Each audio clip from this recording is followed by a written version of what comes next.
On va s'exhorter brièvement sur ces quelques versets. 2 Samuel 21, verset 15 jusqu'à la fin du chapitre. 2 Samuel chapitre 21, 15 jusqu'au verset 22. 2 Samuel 21, 15 à 22. Il est écrit: les Philistins firent encore la guerre à Israël. David descendit avec ses serviteurs et il combattit les Philistins. David était épuisé. Ibshi-Benob, l'un des enfants de Rapha, avait une lance du poids de 300 cycles, poids de bronze, et il avait mis l'épée neuve à la ceinture. Il parla de frapper David. Abishai, fils de Thérouia, vint au secours de David, frappa le Philistin et le fit mourir. Alors les gens de David firent un serment en disant: tu ne sortiras plus avec nous pour la guerre, et tu ne tiendras pas la lampe d'Israël. Après cela, le combat reprit à Gob avec les Philistins. Alors Sibékai, le Hushatite, tua Zaph, qui était un des enfants de Rapha. Le combat reprit à Gob avec les Philistins, et Elnan, fils de Yaré, au Rédim de Bethléem, tua Goliath de Gath, qui avait une lance dont le poids était comme l'en souple des tisserands. Ça se va. Il y a encore un combat à Gath. Ici trouva un homme de haute taille qui avait 6 doigts à chaque main et à chaque pied 24 en tout, et qui était également issu de Rapha. Il lança un défi à Israël, et Jonathan, fils de Shiméa, frère de David, le tua. Ces 4 hommes étaient issus de Rapha. À Gath, ils tombaient par la main de David et par la main de ses serviteurs. Amen. Amen. Quand je t'ouvre mon cœur, je t'entends, Seigneur. Quand je t'ouvre mon cœur, je t'entends me parler. Et ta loi dans mon cœur, toujours demain. Et ta vie à chaque heure, coule comme un torrent. Si je me tais, oh, j'apprendrai à écouter la voix du bon berger. Quand je l'entends, oh, je comprends, il a payé pour ma liberté. Si je me tais, oh, j'apprendrai à écouter la voix du bon berger, et je l'entends, et je comprends, il a payé pour ma liberté. Quand je t'ouvre mon cœur, je t'entends, Seigneur. Quand je t'ouvre mon cœur, je t'entends me parler. Et ta loi dans mon cœur, toujours demeure. Et ta vie à chaque heure, coule comme quand je t'ouvre mon cœur, je t'entends, Seigneur. Quand je t'ouvre mon cœur, je t'entends me parler. Et ta loi dans mon cœur, toujours demeure. Et ta vie à chaque heure, coule comme un torrent. Et ta vie à chaque heure, coule comme un torrent. Et ta vie à chaque heure, coule comme un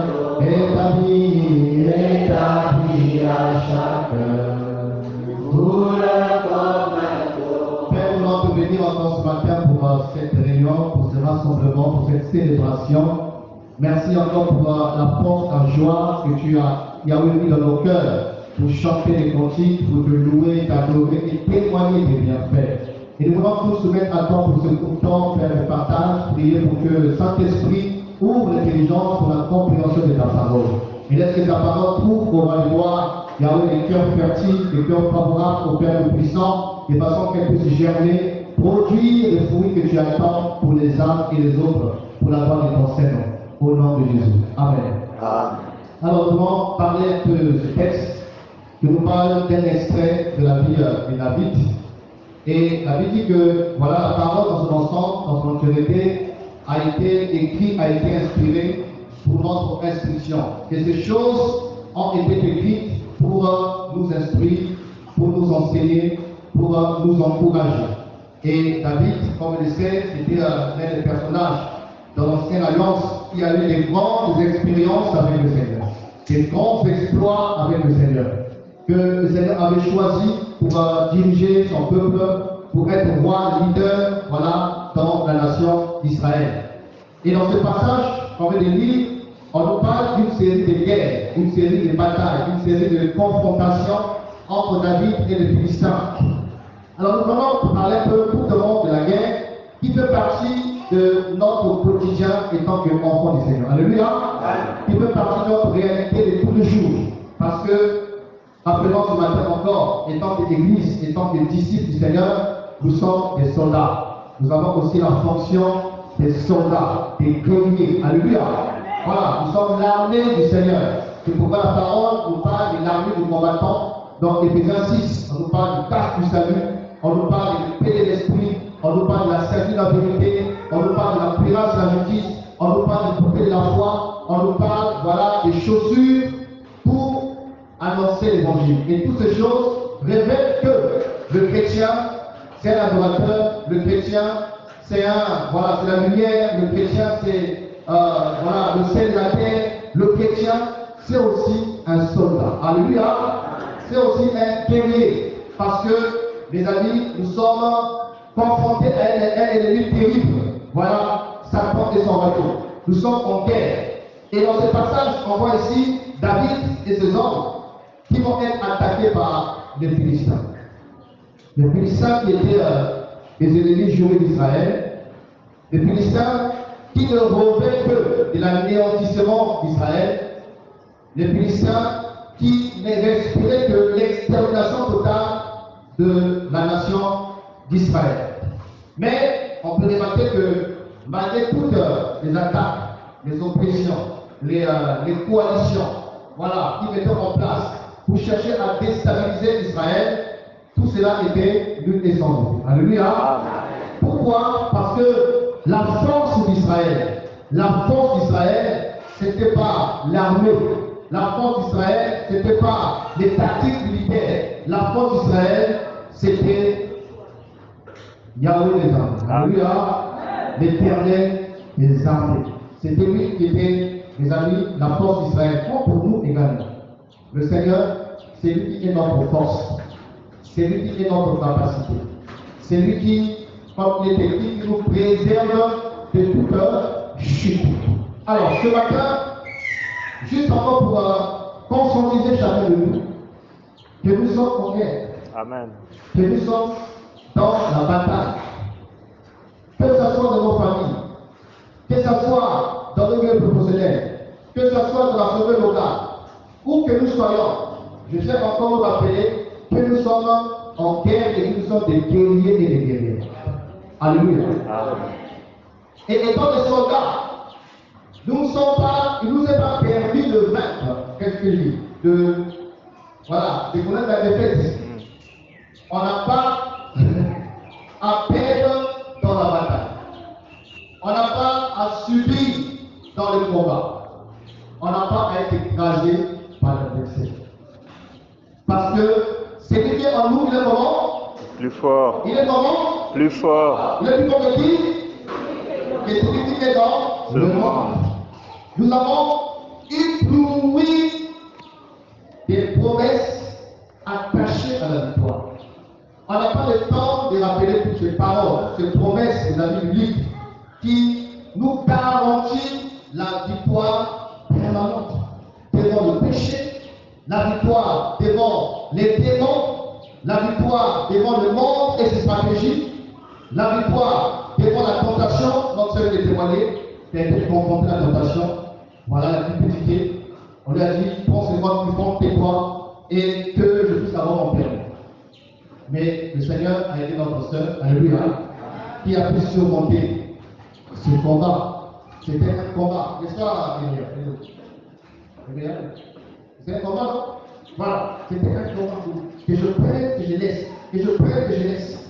Mais le Seigneur a été notre Sœur avec quoi? À surmonter la tentation, à surmonter ce combat, à surmonter cette épreuve qui l'exposait au mensonge, à la corruption et à la cupidité.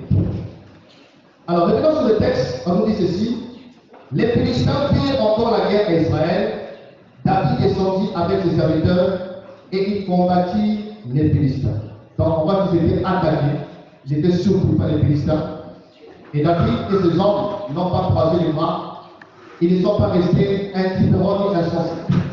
Mais on peut constater qu'ils étaient prêts à la guerre, qu'ils étaient prêts à réagir, qu'ils étaient prêts à prendre position contre l'adversaire.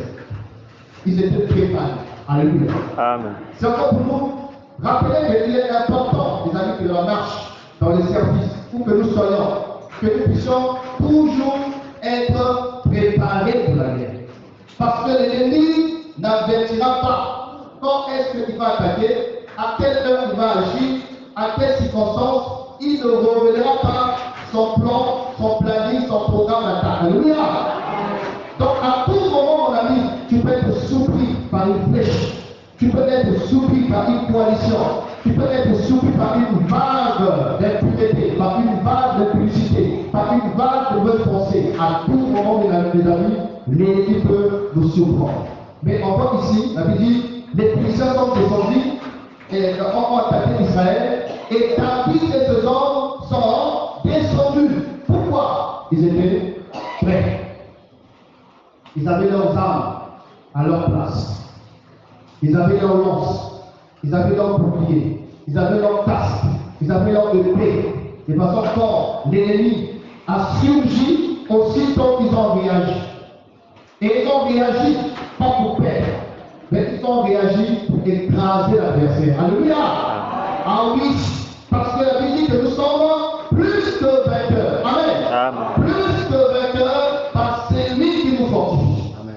Nous sommes plus que vainqueurs devant les sorciers, plus que vainqueurs devant les sirènes des eaux, plus que vainqueurs devant les francs-maçons, les incantations, plus que vainqueurs devant la magie, plus que vainqueurs devant toute coalition, toute organisation maléfique qui travaille à nous déstabiliser. Mes amis, laissons encore un peu ce matin, l'ennemi quand il attaque pas avec des balles blanches. Quand il veut agir, il ne fait pas avec des balles blanches ou encore avec des armes blanches. Mais quand il attaque, il savait des véritables armes. Alléluia. Donc si il y a voilà, une issue, si voilà quelque chose qui n'est pas à sa place, si on ne paye pas, on peut subir la méchanceté de notre ennemi, de nos adversaires communs. Amen.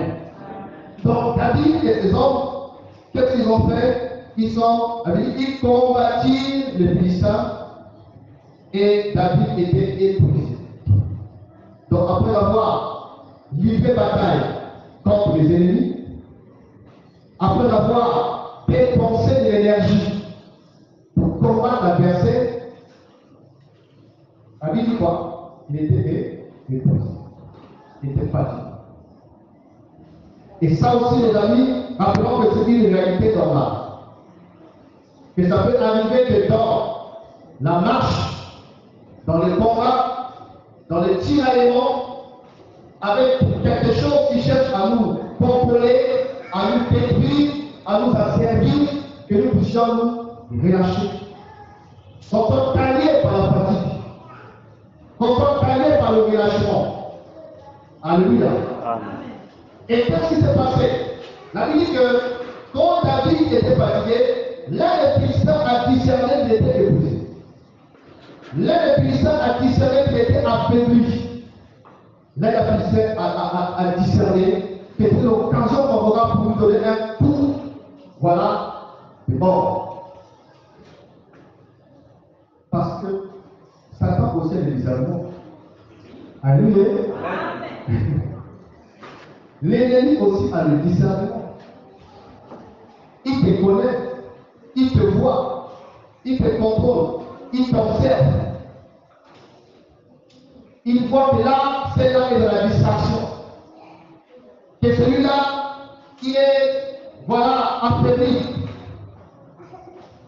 Il disait que la vie de prière de XY a baissé. Il disait que ses pensées sont plus envahies par la saleté, envahies par le mal. Il disait. Il disait que notre sort de la parole a baissé. Il sait que tu ne passes plus du temps au pied du maître pour se ressourcer. Il sait que tu te prives de te désaltérer devant la source intarissable, la source d'eau-vive de la présence du Père. David était épuisé. Et quand on est épuisé, il faut se ressourcer. Amen. Parlons de notre Seigneur, la Bible dit qu'il a passé 40 jours en train de jeûner et prier. Et la Bible dit, quand il eut faim, le tentateur s'approcha. À quel moment? Quand il eut faim, il savait que là, physiquement, son corps a lâché. Il n'y a plus de limite. C'est le moment favorable de s'approcher pour lui proposer à manger. Parce que sa chair a faim. Si tu es le Fils de Dieu, entends que ces pierres deviennent de pain. Il a discerné que le Seigneur était fatigué. Il a discerné que c'était un repas. Amen. Il a discerné que son corps commençait à lâcher. Et c'est à ces personnes qu'il va s'approcher pour dire, voilà, pêche, c'est bon, pêche, pousse. Fais ma volonté, obéis à ce que moi je veux. Alléluia. Amen. Est-ce que ce matin, y a-t-il des hommes et des femmes qui sont épuisés? Y a-t-il des cœurs qui sont affaiblis? Y a-t-il des hommes et des femmes qui sont relâchés dans leur intimité, dans leur vie de prière, de leur soif des choses du ciel? On a dit ce matin qu'on a entendu les gens pour le coup d'applaudissement. 2 personnes. Mais si je vais à poser des questions élémentaires ici à tout à chacun, parce que là, on rentre plusieurs. On va se rendre compte des choses élémentaires par rapport au salut, par rapport à la prière, par rapport à la parole. Beaucoup vont t'attendre ici. Alléluia! Amen. David était épuisé. Et David, c'est un moment très dangereux. L'épuisement spirituel, la fatigue spirituelle, le relâchement spirituel. Si c'est ton cas, alors ce matin, je t'invite, avant de partir de ce bâtiment, que tu puisses te charger. Amen. Que tu puisses te ressourcer. La Bible dit, si les adolescents se fatiguent, que ceux qui se fatiguent, que ceux qui placent leur confiance au Seigneur, ils renouvellent leur force. Et ils prennent le vent comme des aigles. Alors ce matin, par ta foi, je prie que le Seigneur te renouvelle. Amen. Alléluia. Amen. Qui te ranime, qui te vivifie. Toi qui es épuisé, toi qui es fatigué pour servir le Seigneur. Toi qui es épuisé pour lutter avec le péché. Tu commences à céder. Tu n'as plus la force de dire non à des pensées impures, à la pression mentale. Tu commences à flirter avec le péché dans tes pensées, à flirter avec le péché dans tes actes, à flirter avec le péché dans tes paroles, à flirter avec le péché. Parce que tu es brisé, tu n'as plus la force spirituelle pour dire non à la compromission, pour dire non. à la pureté. Alléluia. David était épuisé. Et ça veut dire que l'un des fils de Rapha qui était des géants, qu'est-ce qu'il va faire? Le verset 16, je ne crois bien. Il fit dedans l'un des enfants de Rapha avec une lance de bois de 300 cycles. Bois de bronze. Il avait une épée neuve à la ceinture. Il parla de frapper David. Il parlait de faire quoi? De frapper David. Ailleurs on dit, il a pensé de tuer. Verset 27. Abishai, fils de Théoria, vint au secours de David, frappa le Philistin. Dans ce temps, Aïe a pensé de quoi? De frapper David. D'autres versions on dit de tuer David. Et c'est le seul objectif, on n'est pas le dit le but principal, que l'ennemi poursuit dans le combat avec l'Église, que l'ennemi poursuit dans le combat avec les saints, que l'ennemi poursuit dans le combat pour les familles, c'est des détruire. Jean 10. Alléluia. Amen. Satan le voleur, il est fait que pour détruire, pour égorger, pour voilà, détruire.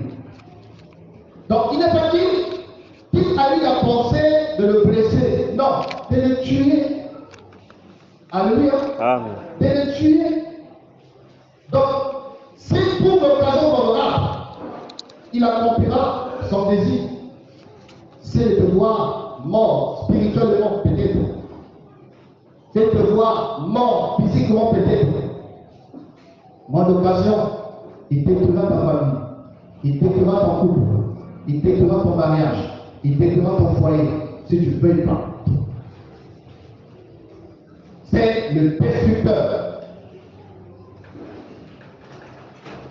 Et les pensées car les démons, les pensées car tous les acolytes du monde des ténèbres, mes amis, c'est la destruction. Amen. Amen. Que ce soit les sirènes des eaux, que ce soit les sorciers, que ce soit les occultistes, détruire. Nous les chrétiens, parfois on est très gentils, on est très naïfs, on est très légers. Mais le monde des ténèbres, il n'y a pas de naïveté. Alléluia. Il n'y a pas de plaisanterie.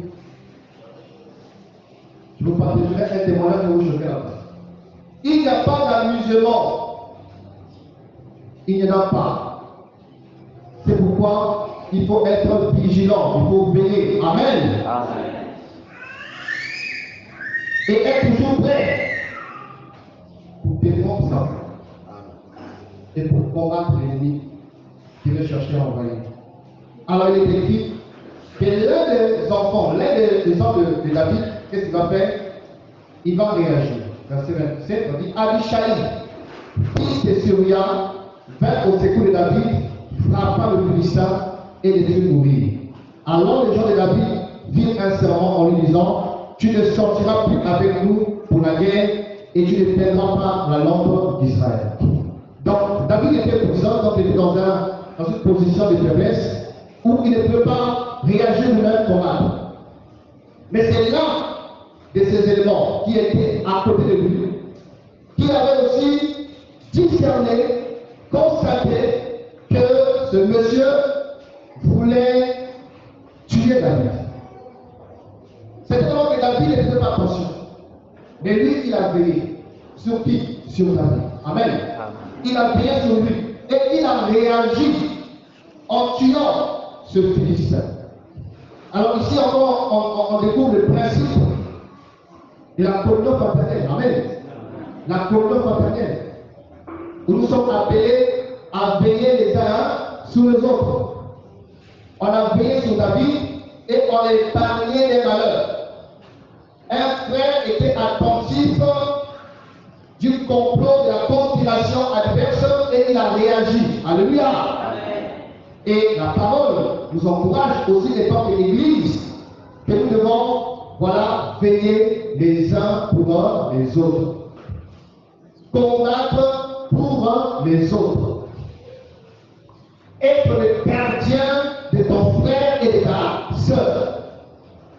Caïn, où est ton frère Abel? Je ne sais pas. Suis-je le gardien de mon frère? Oui, Caïn, tu es le gardien de ton frère. Alléluia. Tu es mon gardien. Je suis ton gardien. Je dois veiller sur toi. Tu dois veiller sur moi. Amen. Dans la prière, tu peux constater que quand le frère Chambrier, on dirait que le feu là, avec la flamme, on dirait que le zèle là, on dirait que, voilà, sans me le dire, tu peux discerner une faiblesse. Tu peux discerner un relâchement. Tu peux discerner que le feu est en train de s'éteindre dans ma vie. Et tu peux combattre pour moi dans ta chambre. Amen.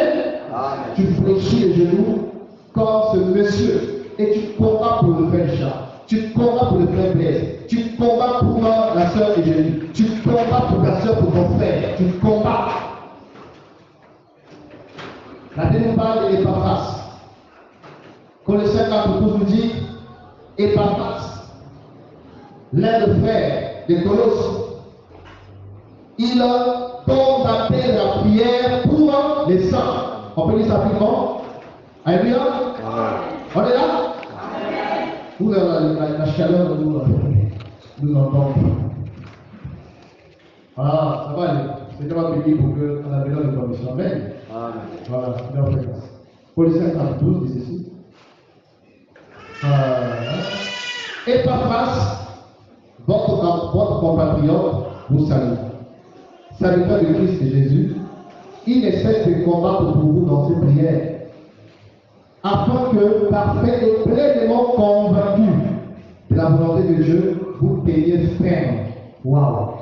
Il ne cesse de combattre pour vous. Donc, ce frère disposait le temps pour combattre, pas pour lui-même, mais pour combattre pour les autres, pour combattre pour David, pour qu'il ne soit pas tué par les Philistins, pour que la lampe ne s'éteigne pas. Amen. Voilà, Paul rend témoignage de ce frère.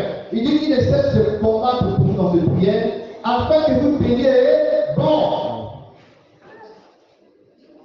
Il a dit, on ne peut, voilà, vous souvenez parfois, il a dit que je suis là tranquille, je suis là à la maison, je dis, les gens sont en train de prier pour moi. Mais je sens que, quelque part là, quelqu'un est en train de prier pour moi. Je le sens. Amen. En esprit. Je vais la faire, tout à coup, je dis encore, oh, c'est ce qui se passe. Par contre, quelque part, parfois, à Tunisie, à Brazzaville, quelqu'un a reçu la pensée de prier pour toi. C'est pourquoi, bien aimé, on doit être sensible au Saint-Esprit et obéissant. Il peut devenir un pardon pour un frère, pour une soeur, pour une famille. Prie. Alléluia. Parfois, il est attaqué. Parfois, il est entouré, encerclé par les Philistins. Et le Seigneur veut que par ta prière, que son fils ou sa fille soit libéré. Amen. Car il a dit souvent qu'on soit égoïste dans nos prières. Égoïste dans nos vies de prière. Seigneur, moi, Seigneur, ma femme, Seigneur, mon boulot, Seigneur, mon voyage, Seigneur, moi. Et les prières, moi. Alléluia. On n'a pas le temps de penser aux autres, de combattre pour les autres, d'intercéder pour les autres, de prier pour les âmes, de conduire l'église. Il faut pleurer au pied du maître. C'est bien de blâmer le frère et soeur, mais pas les résultats. Est-ce que vous pouvez le prier la prière? Alléluia! Si on veut combattre à genoux, pour que le ministère ait un impact dans les cœurs des frères et sœurs. Amen. Combattre la prière. Et j'aime bien ce que ces hommes ont dit. Ils disent ceci. Ils disent à David que tu ne sortiras plus avec nous. C'est ça? Alors les gens de David firent ne sortiras plus avec nous pour la guerre. Et tu n'éteindras pas la lampe d'Israël. Alors, on voit ici, David fait comparer à quoi? À la lampe d'Israël. Peut-être que la majorité ne prenait pas conscience de cette identité, cette position de David.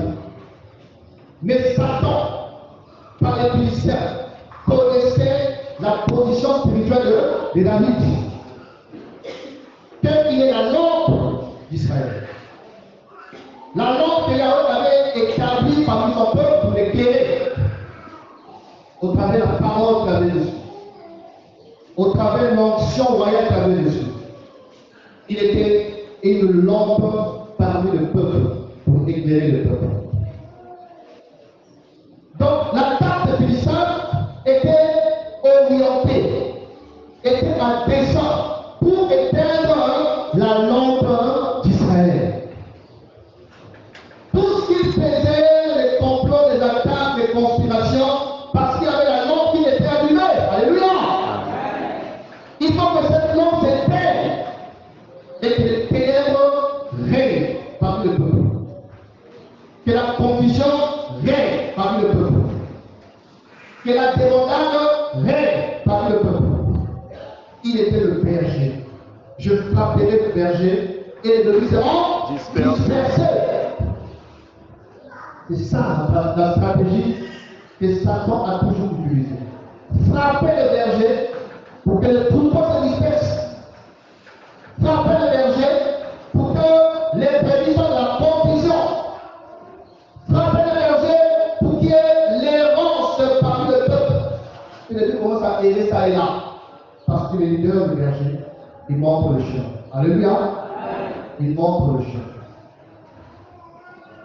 C'est pourquoi encore ce matin, j'invite l'Assemblée entière de prier pour les responsables, de prier pour ceux qui ont la responsabilité de l'œuvre, de prier pour des hommes que le Seigneur a élevés parmi son peuple, parce qu'ils sont la cible principale de Satan. Qui veut le frapper pour pousser le troupeau, qui veut le faire pousser dans le faire prendre le péché pour que les cœurs du peuple se fragilisent. Vous pouvez imaginer le fait c'est que épargner la vérité. C'est vrai, on n'a pas reçu, c'est ni comme si le sauveur, ça c'est clair. Mais ça sera un choc. Alléluia. Les hommes fragiles auront du mal à se relever. Et ce sera une excuse pour le faux chrétien de pécher. Il dit, oh, monsieur, lui, il a fait ça. Non, moi aussi. Lui, le pasteur. Oh, moi aussi. Alléluia. C'est pourquoi il faut dénoncer avec modération, prier plus pour les serviteurs. Amen. Alléluia. Amen. Parce que le chrétien prend 80% du temps pour dénoncer. Il n'en peut pas.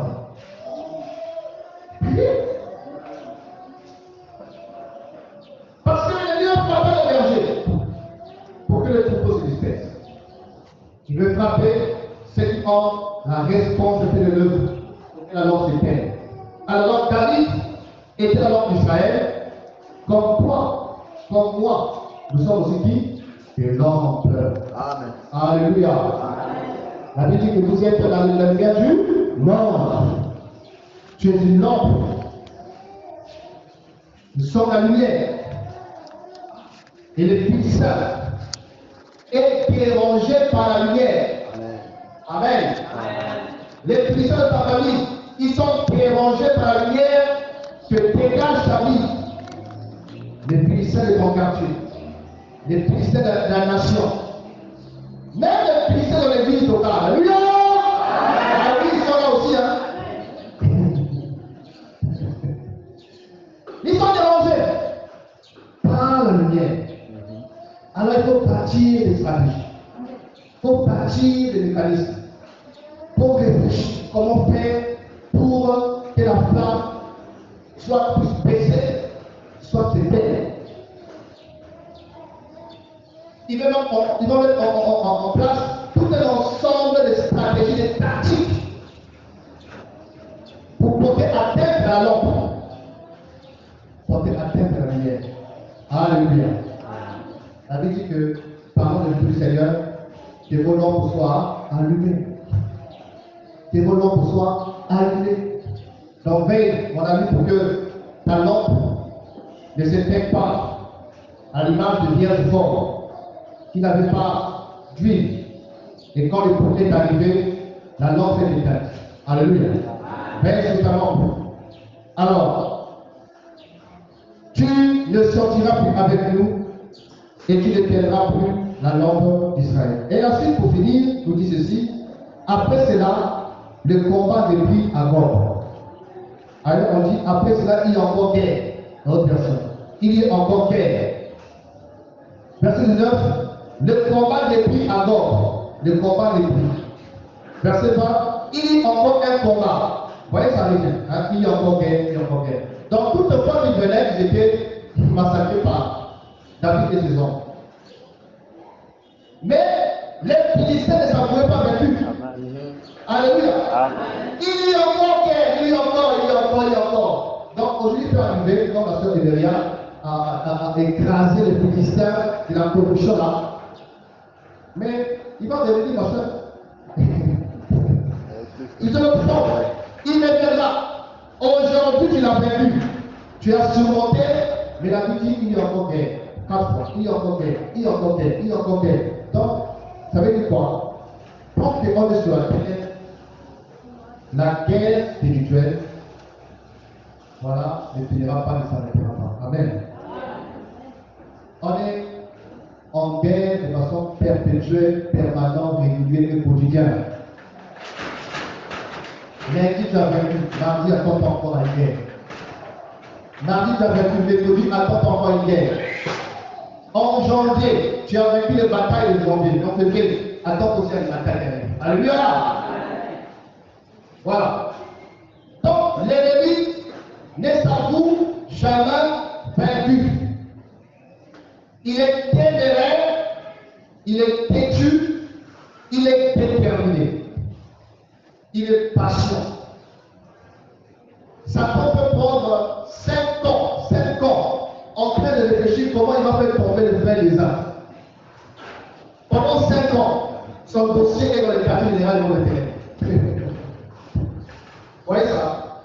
Et pour tout le temps, jusqu'à ce que, voilà, il trouve une faille, il trouve un manque de vigilance, et puis, on va dire, oh, je vais tomber. C'est un plan préparé depuis. Alléluia. Oui. Il y a des démons qui ont reçu la responsabilité de la part de Satan pour veiller sur toi. Alléluia. Je te fais peur? Je te dis la vérité. Amen. Il y a des mandataires. Ça doit être père. Toi. La fille, la soeur, la prophétesse, celle qui produit la Pisako, c'est tout là pour les pères de la vérité. Amen. Mes amis, je ne viens pas pour vous faire peur, mais je viens pour vous rappeler une réalité auquel chaque jour on est confronté, la guerre. Amen. Amen. Et donc en guerre dans le foyer. Il viendra dans le foyer. Comme au commencement. Le couple était tranquille. Jusqu'à voilà, des moments voilà, intimes en Éden. Et il a été surpris de la présence du serpent qui s'est approché du couple qui était en harmonie. Voyez. Et il est venu pas pour jouer avec eux, mais il est venu pour céder la zizanie. Adam n'a pas veillé et son couple a été chamboulé. Son foyer était voilà, déstabilisé par le serpent. Le serpent viendra dans ton couple. Il viendra dans ton mariage. C'est pourquoi il faut de plus en plus de vigilance, de plus en plus de discernement, de plus en plus de vie de prière, de plus en plus être dans la présence du Père. Alléluia. Être dans la présence du Père. Parce que la présence de Dieu dévoile l'ennemi. Amen. Amen. Dans la Bible, on nous parle du Seigneur qui était avec son armée au ciel, avec ses hommes, tout ça. Et Satan s'est glissé parmi eux. Mais qui a discerné Satan? C'est le Seigneur. Les autres n'ont pas vu. Mais c'est Yahweh qui a dit, hey, Satan, tu viens de là. Vous voyez ça? Donc, Satan, les démons, les puissances des ténèbres sont vulnérables de la présence du Père. Alléluia. C'est pourquoi on doit rester au pied de papa. Tant qu'on est là, mes amis, les œuvres des ténèbres, les ruses, les tactiques adverses seront mises à nu. À moins qu'on soit distrait ou endormi. Amen. Mais si, mes amis, nos yeux sont ouverts, tout ce que fera l'ennemi sera mis à nu, sera dévasté. Alléluia. Amen. J'étais, avant la fin de l'année, le Seigneur m'a envoyé l'une de ses filles qui est venue me voir au centre public. J'ai parlé de la part du Seigneur. Il m'a parlé de moi, de 2024, de ce que le Seigneur veut faire, ce que je suis. Et parmi les orientations ou les interpellations, il m'a dit, tu dois, 2024, tu dois être fort. Tu dois faire attention.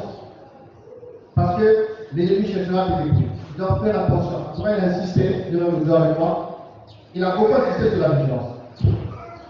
Bon, je n'ai pas considéré comme il fallait cette parole.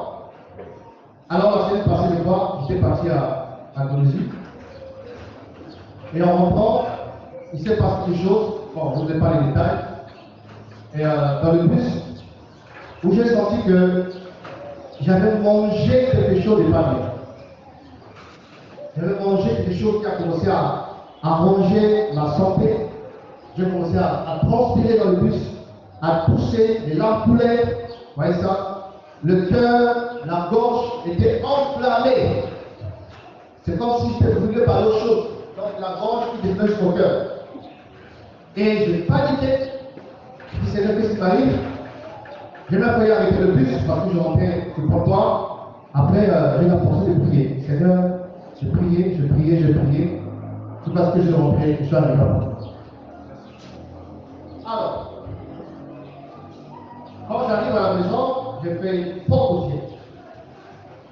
Et je constatais que, heure après heure, je me je devenais faible. Je devenais vertige. Vous voyez ça? J'ai mal aux yeux. Et après, j'ai dit à ma épouse, je lui ai expliqué ce qui s'est passé. Et elle dit, bon, elle a choqué, elle a réagi avec choc, en disant, mais comment ça? Et je lui demande, mais pourquoi cette réaction? Elle dit, mais 2 jours avant que je me voyage, elle me disait que je dois faire attention parce que l'ennemi veut t'empoisonner. Il y a un projet d'empoisonnement en vous.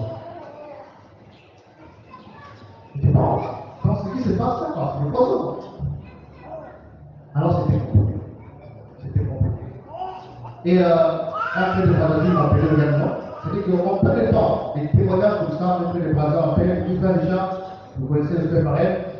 On a fait le jeudi fait, le Seigneur m'avait dit que je devais faire attention parce qu'il y a des délais de temps. Elle a pas fait le maladie m'a appelé encore. Donc, en fait, il y a beaucoup de témoignages qui sont venus confirmer ce qui s'est passé en moi. Voilà. Et elle a fait un test aussi également, qui a fait un test qui était positif.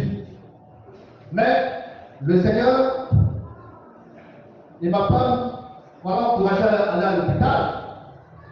J'ai prié, on a prié, les gens sont passés à la maison et tout ça. On a prié. Alléluia. Et je crois que le Seigneur a fait grâce. Amen. Amen. Le Seigneur a fait grâce, le Seigneur m'a guéri. Je vais vous parler des détails. Alors, donc, j'en parle pour dire que l'ennemi ne s'amuse pas. Amen. L'ennemi ne s'amuse pas. Et si nous dérangeons l'ennemi, c'est que nous devons être prêts quand on aura un véhicule de sa part. Si on dérange devant les ténèbres, pendant que dit pendant le ministère, c'est que tu dois te rassurer que ton cœur, ta vie est en amour. Tu dois aller au ciel avant le temps. Alléluia. Donc, on rend grâce au Seigneur. Est-ce qu'on peut appeler le Seigneur pour ça?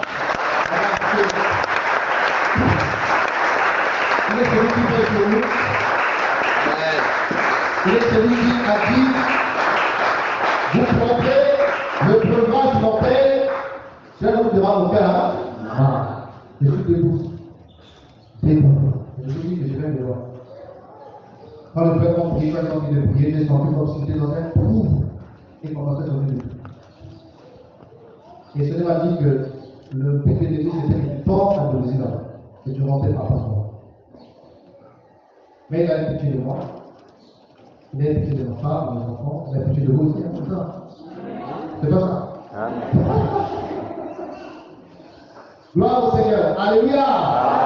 On va seulement prier le Seigneur. On va prier pour ce message. On va prier que le Seigneur puisse t'armer, il t'équipe. Alors tu vas prendre l'autorité aussi contre tous ces publicités-là qui te dérangent. Ces petites publicités-là dans ton foyer, dans ta maison, dans ta vie, qui te troublent, qui te... Voilà. On va prier pour ça. Que le Seigneur fasse grâce, que le Seigneur intervienne. Que